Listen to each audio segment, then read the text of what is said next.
Hello and welcome to today's show on Our Game. Myself, Shane Stapleton, joined by Michael Verney as ever. First 15 minutes of the show are free. After that, you're going to have to go to patreon.com/Our Game. Loads of great stuff there. Michael, how are tricks with you? All good, Shane, yeah. Some ball of games to get through, and I know it's the inter-county off-season, but there's some amount of things going on as well. Moving and shaking, all-stars, lads committing to teams, lads not committing to teams, high-profile sons of God being brought into various backroom teams. It's been a bit like I don't know. I've noticed the last couple of years, the off season of the inter-county season is getting busier and busier. I don't know if that's to do with the demands of the inter-county season and whether people will commit or won't commit or whatever. But yeah, you can't really switch off. If you switched off for a week or 10 days, you'd be a while catching up to what you've missed. But loads going on, and obviously huge club games. We're getting to the real, like, we're coming to last group games in a lot of counties. We're semi-finals, quarter-finals. We obviously have a county final in Waterford as well. So yeah, loads going on. Yeah, get your comments coming in, whether it's on Twitter, whether it's on YouTube, wherever it might be, and we'll certainly talk about those as the show goes on. Just a reminder to people who aren't yet aware of this, we've got a coaching clinic coming up next Friday in UCD. It's Learn So You Can Teach. So we'll have Matty Kenny, Kieran Carey, and Martin Fogarty there, and they'll be doing 45-minute sessions each in terms of explaining what it requires to prepare a team, a modern team, whether that's for camogie or hurling. All are welcome. So follow the link. You'll find it on my Twitter page at Shane Saint there. Do you know what? One of the things that I find so interesting is trying to keep on top of all the different permutations and setups for all the different county championships. And, you'd just be double checking with local journalists there. So I was just checking once more with Jerome O'Connell of the Limerick Leader. What way is it that it works with the two groups in Limerick again? And he said the top two in Group 1 go into the semi-finals. The other two go into the quarterfinals, and then there's a Group 2, which I suppose would be the weaker teams. The top two from that goes through. And I was just looking at the tables before we came online there, and in Group 2, there's 4 teams currently on 4 points each. So God knows what way that's going to happen. In Dublin, right, so there's 2 groups of 5. The top 3 go through. The top 2 go into relegation, where they play the corresponding groups, and 2 teams get relegated. But this weekend, you have Coola against Ballyboden, you have Kilmacud against St. Vincent's. So both of those are the top teams in their groups. The winners go into the semi-final, the losers have to play a quarter-final, and then the 3rd and 4th place teams are playing off to see who qualifies versus who goes to relegation. So, like, across the board, there's so much going on. It's just so hard to keep on top of it, but it's brilliant stuff. Yeah, and unless you're chatting to somebody within the county, it's so hard to actually understand what's going on. Like, I remember going through the Kildare Championship, football championship a couple of weeks ago, and Sarsfields and Moorfield were both 3rd in their groups, I think, and it looked like they were out, but it turned out they ended up playing each other in a preliminary kind of quarter final. But unless you're probably chatting to somebody who has the intimate knowledge of those club scenes, you could think somebody is out, or you could think somebody's in danger. Some championships are very cutthroat. Others, it's nearly harder to get knocked out of a championship than to, it's you can finish 4th in a group and you still end up getting out of the group. But definitely this weekend and next weekend is when a lot of games are, it's knockout, and it mightn't necessarily be a knockout game. It could be a group game, but it's a knockout game, and it's definitely when people's interest is really kind of peaked at what's going on on the club scene. And obviously, as I said there as well, when there's big quarterfinals, semi-finals, and obviously a county final in Waterford, people are definitely going to be really tuning in closely. Yeah, we're going to have Tomas McCarthy of the Waterford News and Star and WLRFM on shortly to talk about the Waterford final that's coming up this weekend. That could be a cracker. Ballygunner against Mount Sion. They had a great game last year. But before he comes on, we might as well just talk about the All-Star nominations. So I suppose in football, the Footballer of the Year is going to be David Clifford because, just by popular consent, you could imagine every other player in the country is going to be looking to vote him in. Now, Shane Walsh certainly deserves plenty of votes. Killian McDade deserves a few as well. But it's hard to see beyond David Clifford, isn't it? It is, Shane, to be fair. And it's a case of, he probably is the best player in the country, and his form, particularly in the All-Ireland final and the games that he did play. And everybody, I think even people that are coming up against him love watching him play. He's a very likable fella on and off the pitch. He does things on the pitch that, most people could only dream of. So it looks like he's definitely going to be Footballer of the Year. Just an interesting one from GA Stats on Twitter as well. When David Clifford collects his 4th All-Star next month, he will become the youngest ever footballer to do so. However, 2 hurlers were younger when they collected their 4th All-Star. Can you name the 2 of them? 2 hurlers. So David Clifford will be 23 years and 279 days old when he wins his 4th All-Star. What 2 hurlers have won their 4th All-Stars? Slightly younger. They were both 23, but both slightly younger than that. Owen Kelly? Son of God is one, yeah, in 2005. Yeah, and we'll be talking about him a little bit more because of his involvement with Waterford. Again, we'll ask Tomas. Joe Canning? Nope. Okay. Can you think of somebody who came on the inter-county season and won All-Stars in their first 4 years? And a few more on top of that as well. I'm trying. It must be a Kilkenny player. It surely is. Wing forward, midfield, wing back, cornerback, I think, in his first 4 years. Yeah, something like that. So Owen Kelly was 23 years and 172 days old when he won his 4th All-Star. That's just, it's unbelievable to think that. And Tommy was 23 years old and 203 days old. So, but Clifford is going to become the youngest to do so. And like realistically, Kerry are going to be thereabouts for a long time, you would imagine. Not necessarily winning All Irelands every year. And Clifford's displays, if he stays fit over the next decade, he could break all the records. Yeah. So get your comments in. Who do you think missed out on an All-Star nomination? Who was fortunate to get one? In hurling, I think, look, if we go through the different counties, who was unlucky? Actually, I'll just bring up a tweet here from David Connors of the Tuam Herald, who we had on last week. And this is just from getting the Galway angle on things. But he's saying Éanna Murphy, Dahi Burke, Fintan Burke, Pádraig Mannion, Tom Monaghan, Joseph Cooney, Cathal Mannion and Conor Whelan are Galway's hurling All-Star nominees. Surprisingly, no Jack Grealish, Darren Morrissey or Davy Burke. Yeah, and I think Davy Burke would definitely have a strong claim to get in there. Like, he had some brilliant performances. And I suppose because a lot of people would have thought maybe he's at the wrong end of his career now. They weren't expecting it. But I think he would be in the conversation. I think the 2 cornerbacks had brilliant moments, but had, moments where they looked a little bit rocky at different times this year. So, yeah, I mean, I kind of get... I mean, if I'm going to go from a Tipperary point of view, I would have said that... This wouldn't be like it. You're not going to give the Tipperary angle. No, I'm not. But I would say that Cathal Barrett had a pretty good year, and I would say Craig Morgan had an excellent year. So I think Craig Morgan is a little bit hard done by. But get your comments in on that. Hammer me as you always do. How have you not wangled Shamie Callan into the conversation, even though he didn't miss the whole season this year? Missed the whole season. But yeah, Tommy Doyle, hard done by. I think Austin Gleeson's very hard done by. Like, in a terrible Waterford season, like Dessie Hutchinson got nominated. But I thought Ozzie Gleeson certainly should have been in there too. Like, a couple of his performances were really good. Yeah, Tommy Doyle is the one that annoys me, I have to say, because I think he should have got one a couple of years ago as well. Was it 2017? I think he should have got a nomination that year as well. The year he kept the aforementioned Callanan very quiet in a game down in Thurles, actually. Like, Tommy Doyle nearly scored more this year from full back than was scored off him. He was absolutely outstanding. And like, people always ask, okay, if Tommy Doyle should be in, who should be out?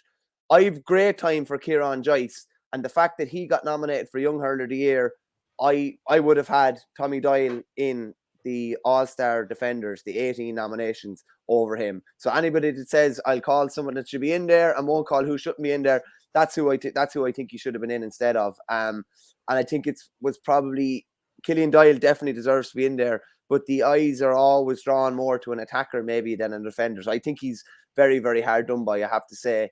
As regards other guys, yeah, Dessie Hutchinson was brilliant for Waterford. So, and Aussie got sent off in a game which probably went against them, I'd say, in the wind-up too. But it's not mad to think that a team that absolutely lit it up and won the league final ends up with one All-Star nomination at the end of the year. It's nuts. It's amazing how things can turn. Aussie was definitely in or around the conversation, or had to be in or around the conversation, though. Yeah, but Grode Hegarty got sent off against Clare. And, I mean, there's no doubt but that he would be in the conversation here, and probably should be in the Hurler of the Year conversation. But it seems like a red card, isn't it, in the AFL that it's the best and fairest award? So, and I think like getting red cards and stuff would count against you. And wasn't there a time when if you got a red card, you couldn't get an All-Star?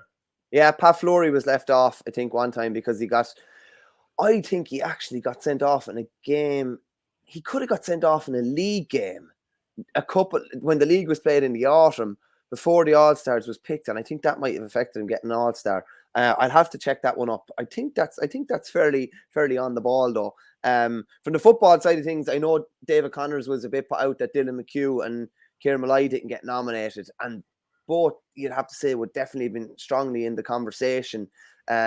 And a lot of people, I think, were drawn to the fact that Kieran Malloy got a couple of points scored off him in the All-Ireland final. I thought he was very good up until that point. And I didn't think he had a bad final either, I have to say. And Dylan McHugh was very, very consistent over the course of the year as well.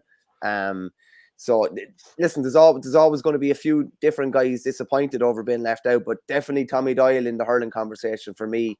I know Killian Doyle is either first nomination in 36 years or something like that. Based on what the two guys did throughout the year, I think they should have had two. They should have had Killian and Tommy Doyle. Yeah. Also, you were making a bit of a case for Seamus Harnedy. Look, get your comments in and let us know what you think. Colin Collins, seeing as we're talking a bit about Clare as well, he's staying on for his 10th season with Clare, which is an incredible run. As he said himself this week, I'm there since 2014, and it's always been a one-year term that I've taken. It was the same again this winter. The players reviewed the season, and if they came back with any negative stuff, I was gone. I would have stepped down, no problem. Equally, it was the management's view that the appetite was still there among ourselves and the players to go forward and improve for another year. And then I actually had to get offered the job again. As I say, I've never taken more than a year at a time, so if change was ever needed, I would gladly have stepped away. The final thing is that I'm involved with some very good people here, and I enjoy this job as much as I've ever done. Those are the reasons why I decided to come back. So that was probably one of those ones that, assuming he wanted it, he was always going to stay. Yeah, see, people always love calling for change. Oh, we need a new face. We need a fresh voice. You only need a new face and a fresh voice if the old one is stale, number one, and if the old voice or the old management that's there has come to the end of its tether, or a change is needed, or they don't no longer want to be there, or there's an alternative that's better than what's there. That's not the case in Clare. And I think everybody wanted Colin Collins back, and they'll be delighted to have him back. And he's now with Brian Cody gone, he's the longest serving inter-county manager with the same county. Obviously, Mickey Hart is consecutive, but with Tyrone and Louth, he's the longest serving inter-county manager across both codes. And it's some going. Given when you see the turnover now at inter-county management, it's amazing to think that he's been there 10 years, and they've obviously come up from 4 to 3, won the Division 3 final against Kildare, and they've been Division 2 ever since. And speaking, I was just going to say, speaking of Kildare, Kevin Feely's done a serious Achilles injury, which is obviously a disaster for both him and Kildare. What a quality player! Brilliant player. He had a knee injury coming into this year's championship, and still ended up as man of the match against Mayo. Even though he was on the wrong side. So just brilliant. He's probably one of the best midfielders in the country. As regards a midfielder that can get up there and fetch a high ball, you'll do well find better than Kevin Feely. So disappointing that he's going to be under pressure now for those Achilles injuries are not simple. If you look at it, you look at an athlete in particular, a long jumper, triple jumper, high jumper, anyone that needs a real spring, like a proper spring, that can end their career. And he's obviously springing up, catching ball a lot of the time. So he's looking at least 6 months minimum on the sidelines now. And that's going to be a big loss. And he's obviously a physio by trade as well. He runs Kevin Feely Athletic Therapy in Tala there. So he's obviously going to be off his feet for a while as well. And there's talk, Shane, as well, of a couple of other big hitters in Kildare, unconfirmed yet. A couple of other big hitters, some of their better players in 2022, potentially not been available in 2023. So if you're going to bridge the gap with the Dubs and even the bit of optimism that's in Meath now, make sure that they stay ahead of Meath. They need everyone on board. And definitely Kevin Feely been missing for at least the league and potentially parts of the Leinster Championship is not good for Kildare. Absolutely not. Flash says, if Nicky Quaid doesn't get the goalkeeper all-star, I'll riot. I'm going to bring in Tomas McCarthy now of the Waterford News and Star and WLR FM. I see you're building up to the county final this weekend between Mount Sion and, of course, Ballygunner. But before we get to that, Tomas, are you in any way put out with only getting one nominee for the All-Stars this year in Dessie Hutchinson? Not really, Shane. I think it's understandable considering the way the championship went. For Waterford, I mean, Dessie was probably the one player that could hold his head up high after the Munster Championship, considering the performances he put in against Limerick in the Gaelic grounds, getting 5 from play off Sean Finn. He got 1-6 from play against Clare as well. Stephen Bennett possibly a little bit unlucky, probably the player of the league, 851 in 5 games. Austin Gleeson perhaps had a shout, but no major complaints, I think, from a Waterford point of view. The one player I was surprised not to see, Shane, on the list was Rory O'Connor, who I thought really lit up the league and championship this year. I was a little bit surprised not to see him on the shortlist this morning. Yeah, maybe the injuries kind of came against him a small bit. There's a couple of other bits of Waterford news before we talk about the county final, which Waterford Camogie are on the lookout for a new manager. Derek Lyons has stepped down, so he led the Dessie to the first All-Ireland semi-final appearance in 63 years, losing to Cork. And then also, you're after dipping into Tipperary again. Last year, or a few years ago, it was Liam Cahill. This time it's Owen Kelly. What is it about Tip that you love so much down there? Yeah, look, it caught me by surprise to see Owen Kelly among David Fitzgerald's backroom team, like such an iconic Tipperary hurler, like, you know, dyed in the wool Tipperary. You know, Shane, you'll probably know more about this than me, but would he be in Tip's top 5 players of all time? You know, he'd be up there anyway, wouldn't he? Top 3, I'd say, even. Yeah, Whoa, top 1 right. potentially. Yeah, he's iconic. Yeah. So you know, he is. Yeah.